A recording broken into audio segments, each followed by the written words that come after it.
Hello. Today we are going to talk about a dirham of Ghaznia, if I've pronounced that correctly, which was a Muslim sultanate in what is now sort of eastern Iran, Afghanistan.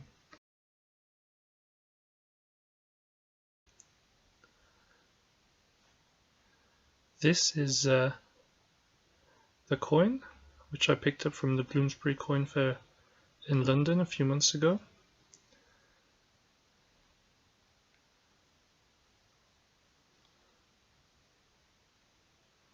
It's a silver coin, and writing in Arabic without the diacritics, which made figuring out quite what it said not the easiest thing in the world, because these sorts of coins are not documented particularly amazingly well online. So, I'm just going to talk through the sort of research I did on what the coin says, roughly when it's from, in whose name it was minted, and then sort of a little bit about that person and the country that they were ruler of, really. So, this is a coin minted for Mahmud I of Ghaznia, who I guess founded the Ghaznavid Dynasty. Excuse my Arabic pronunciation. It doesn't have any of the little obviously normally when Arabic's written it doesn't have the vowel marks or what have you. It's just the consonants and the long vowels, but this coin doesn't even have, say, the dots above the letters that say would distinguish a B from a T or an N or what have you. So, but fortunately, coins from this sort of period, a lot of Islamic coinage tends to have phrases from the Shahada, which can make them a bit easier to figure out a little bit what they say, especially because often they're written in quite a stylized way with the way that the L and the long A are joined together, things like that. This coin, on the first side, it says something along the lines of justice, there is no God but God alone, there is no partner, the Almighty God righteous. And on the back it says Allah, Muhammad is the messenger of God, Yamin ud-Dawla, guardian of the faith, Mahmud.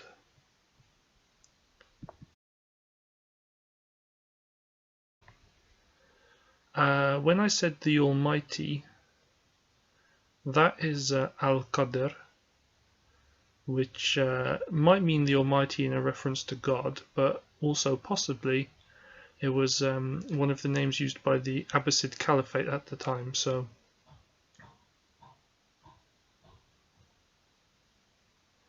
depending on how much you know about Islamic history, obviously there was the Caliph who was the nominal ruler of the Islamic world, but by this point in time it was quite fragmented. There were lots of local dynasties who ruled, some nominally in the name of the Caliph, but he was more just a figurehead at that point for a lot of sort of, especially the more outlying parts of the Islamic empire.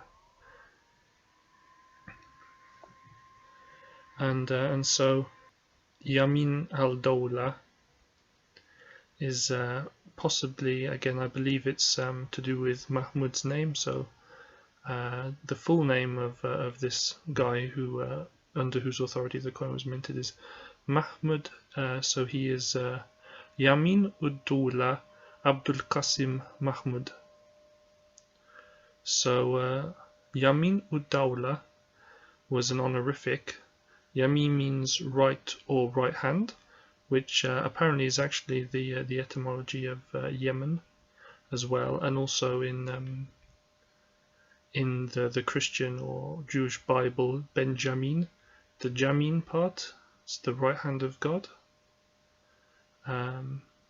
So Al-Dawla means state or dynasty, so he's the right hand of the state, which I guess in a way is a bit sort of like, you know, he's almost sort of calling himself like the prime minister or the viceroy or the vizier of Al-Qadir, the Ghaznavids. It's the letter is normally transcribed as GH into English. It's one of the Arabic letters that aren't really found in English, and it's pronounced quite far back in the throat, a sort of a gh, gh. So not quite the ch in German or Scottish like loch. It's a bit more of a voiced gargly sound. That's quite tricky. So the Ghaznavids were a dynasty who ruled much of eastern Iran, Afghanistan and northwestern India from around 977 to 1186 AD. The origins of this dynasty, of these people, were Mamluk, which basically meant that they were originally sort of soldier slaves of the Islamic Caliphate, bought from Central Asia. So they were Turkic people from Central Asia. The Mamluks ended up ruling quite a lot of places of the Islamic Empire. The Mamluk Sultanate, as a sort of a title, quite often refers to a dynasty that ruled Egypt for a long time as well. So yeah, it's seen quite often where the sort of the military sort of slaves, the barbarians from sort of out of the empire, end up ruling places. I mean, you can see some traces of that, maybe not in full, but with the fall of the Roman Empire and the sort of the Germanic strongmen, and with the Byzantine Empire as well. I forget his name, but the guy who sort of helped reconquer a lot of the Italian part of the old Western Roman Empire. But Belisarius, I believe. There we are. It's come back to me. So yeah, these Ghaznavids, Turkic Mamluks, they were originally under the sort of the sway of the Samanids, which were another sort of an Eastern Iranian dynasty ruling that part of the empire. So the Ghaznavids were sort of under the Samanids, who themselves were under the Abbasids.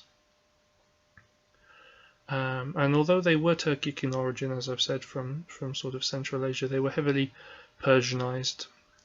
Persia, Iran exerted a very strong cultural pull on sort of all of the surrounding cultures and civilizations.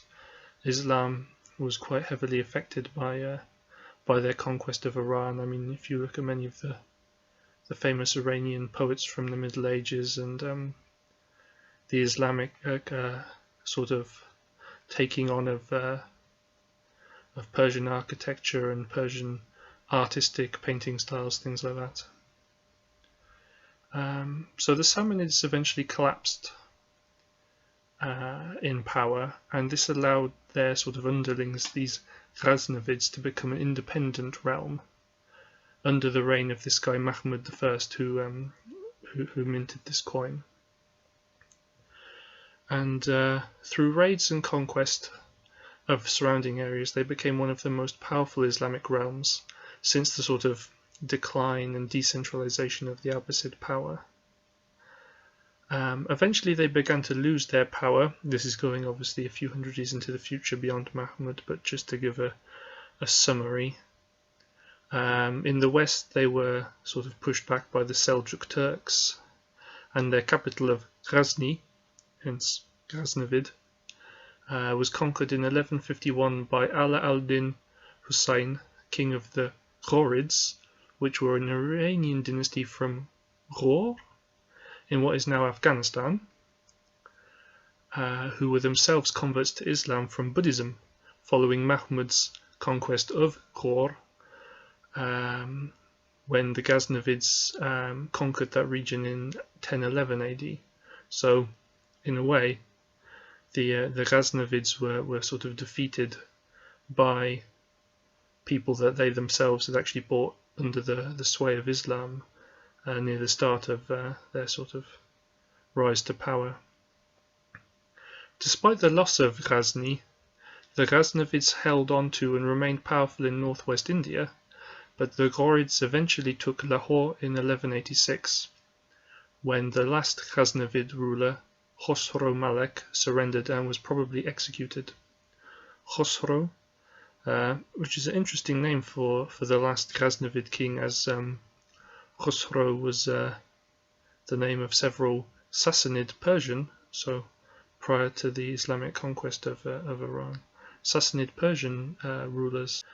As a dynasty, they were strongly orthodox Sunni, so Sunni being one of the branches of Islam, the one that today is the majority branch of Islam,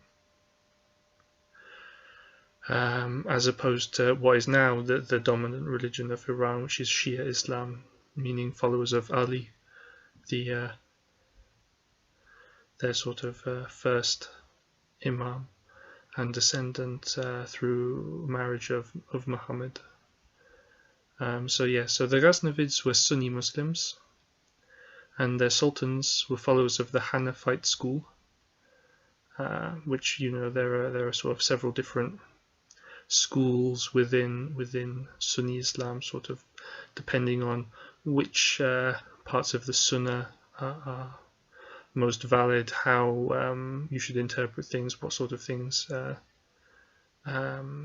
are allowed to be discussed or debated, sort of the jurisprudence, if that's the correct word, of different things.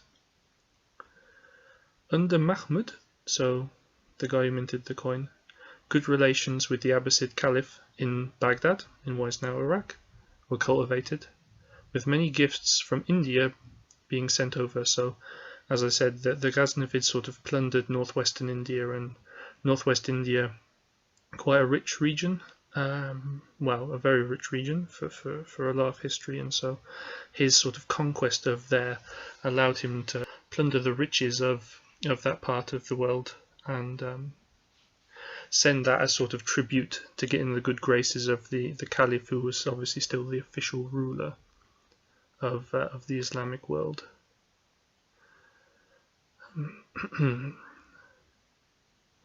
However, later in the history of the Ghaznavid Empire, as I mentioned, they lost territory in the west to the Seljuk Turks, and the Seljuk territory sort of emerged between the Ghaznavids and the Abbasid Caliphate territories that it sort of held directly, and sort of caused a geographical and so therefore somewhat of a diplomatic rift between the two powers. The Ghaznavid dynasty were ethnically Turkic, as I've said, and throughout their rule, the core of their military remained their Turkic soldiers.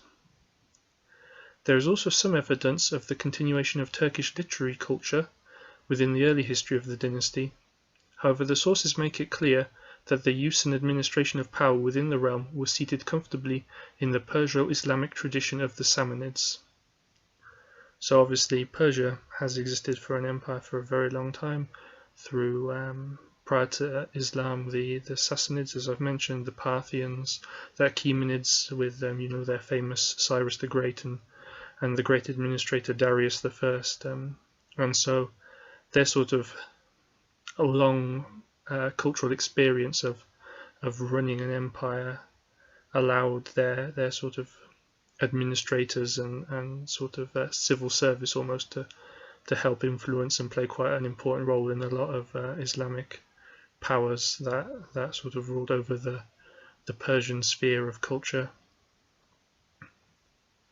The day-to-day administration, and therefore the representatives of the Ghaznavids towards the everyday people, sort of the way that everyday people would have interacted with this perhaps military power that maybe didn't have the most personal direct communication with the people.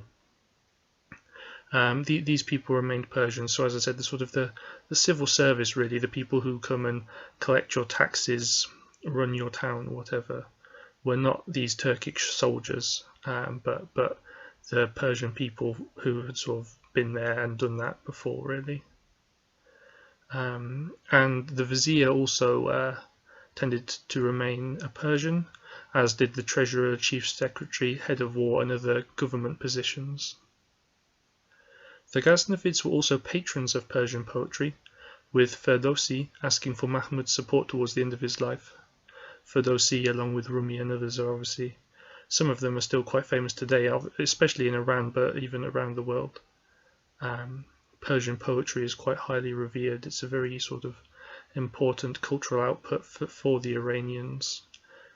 These people are sort of their Shakespeares or what have you.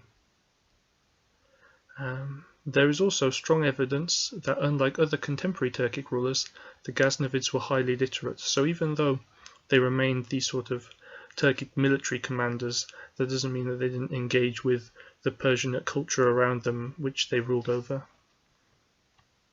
So now I'm going to talk a little bit more about Mahmud I himself, after having just given a sort of a brief overview of what the Ghaznavids were.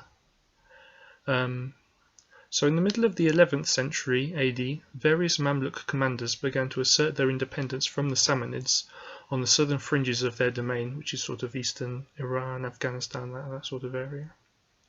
After the death of Amir Abd al-Malik bin Nuh, Turkic Mamluk general Alptigin of the Samanid army, retreated to the region of Ghaznia after a failed coup in which he had attempted to place his own candidate on the Samanid throne. Alptigin proceeded to overthrow the local rulers of Ghaznia and establish a semi-independent dynasty of Mamluk commanders whose coins bear the name of their Samanid overlords. The fifth of these commanders, Sebuktigin, ruled for 20 years and laid the foundations of what was to become a fully independent realm under his son. That son was Mahmud. Mahmud was born in 971 AD and is known to history as Mahmud of Ghaznia or Mahmud Yamin ud-Dawla. So Mahmud, the right hand of the state. Mahmud had been a commander of the Samanid forces in Khorasan during his father's lifetime, and he and his father were often called upon to defend Samanid lands from the Turkic Qorakhanids, whose attacks contributed to the collapse of Samanid power. After his father's death in 997 AD, he wrested control from his brother Ismail, and then Mahmud managed to assert his right to full control over the Samanid lands south of the river Oxus in 999 AD. With Eleg Nasser of the Qorakhanids taking the lands north of the river. The Abbasid Caliph al-Qadr granted legitimacy to Mahmud, as well as a plethora of honorific titles, including the one we've already discussed, Yamin ud-Dawla. So, from what we've just described, you can sort of see, as any student of Roman history or really any history would recognize, that there's this tension between these people from outside of civilization, as it were, becoming part of the civilization and then losing their territory and power to the people still beyond the sort of the realm of civilization, or at least what the settled people at the time would have considered to be their civilization. Mahmud I built up a vast military empire. He continued his father's raids into India, penetrating deep into the subcontinent and securing a lot of plunder, which he then gifted to al-Qadr, which probably helped him be officially recognized. It's good to keep the people who are giving you lots of money on your side and make them feel welcome and want to keep giving you money. His role as Hammer of the Infidels in northern India was much publicized, but really his goals were financial and military, and the Indian princes were left as tributaries without attempts to convert them. So even though he may have painted himself as, the sword of Islam striking out against the infidel Indians, he didn't really care about the Indians' religion so much as he cared about expanding his territories and filling his coffers and keeping the Caliph happy. Afterwards, Mahmud turned westward, taking Khwarezm, and, under the guise of an anti-Shiite crusade, moved into the northwest of Iran to attack the Buyid dynasty in Ray. So you can see already at this time that there's rather severe tensions between Sunni and Shiite Muslims. On his death in 1030 AD, after a relatively lengthy reign, Mahmud was succeeded by his son Muhammad for a little bit, and then quite shortly afterwards Masud I. So he successfully passed on the reins to his descendants, and as we've seen, the dynasty lasted for a couple of centuries, so by that metric he can be considered quite successful. During his reign, Mahmud I professed strongly orthodox Sunni beliefs, portraying himself as a fighter of heretics such as the Ismailis, Shiites, Mutazilites, and others. Near the end of his life, he professed his intention to launch a crusade against the Fatimids of Egypt, who I believe were Shia at the time. So that's Mahmud, and that's the Ghaznavids. You know, it's quite interesting what sort of little bits of history that just a tiny piece of metal can prompt you to dive into. So we've got this sort of little 1,000-year-old piece of silver with writing in Arabic on it, and from that we've discussed this Turkic dynasty that sort of ruled over a lot of Iran, Afghanistan, bits of Central Asia, Northwest India, around 1,000 years ago, and seen a bit of the character of Mahmud, who was quite a sort of a firebrand, a Sunni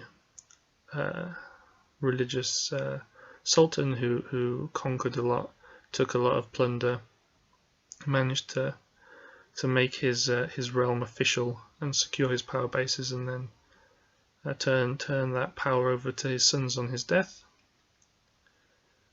So that's a little bit of history that I hadn't really known about before, and a little bit of the Islamic world that I didn't really know about before, the Ghaznavids. I hope you've enjoyed learning about them with me, and hopefully we'll pick another coin and use that as another prompt to dive into a little bit of relatively unknown world history shortly. Thanks very much. See you soon.